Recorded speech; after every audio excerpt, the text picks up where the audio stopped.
Aujourd'hui, on va parler de trésors médiévaux d'enluminure et d'une jolie dame légèrement dénudée. Direction Poitiers, réputée pour ses très nombreux monuments historiques. Mais il faut savoir que la ville possède également un patrimoine non bâti, aussi rare que précieux et beaucoup moins connu. Pour le découvrir, il faut se rendre à la médiathèque François Mitterrand, qui abrite l'une des plus riches collections de manuscrits médiévaux de France.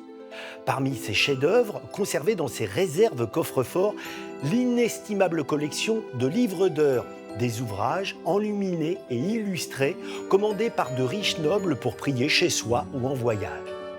Dans ces manuscrits réalisés au XVe et XVIe siècle, on trouve des peintures exceptionnelles, des inventions comme ces animaux fantastiques, mais aussi des scènes d'un incroyable réalisme, comme le martyre de Sainte Apolline à qui l'on arrache les dents.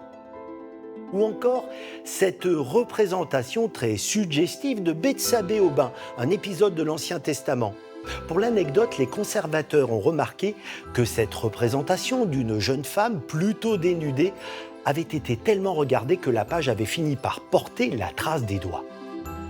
Pour avoir la couleur bleue impossible à créer avec des pigments naturels, les artistes de l'époque pilaient des lapis lazuli, des pierres précieuses. Autre merveille, cette représentation de Dieu aux traits si fins, avec en arrière-plan des visages qui semblent sortir du dessin, sans oublier ce globe terrestre d'à peine 2 cm incluant un paysage en miniature.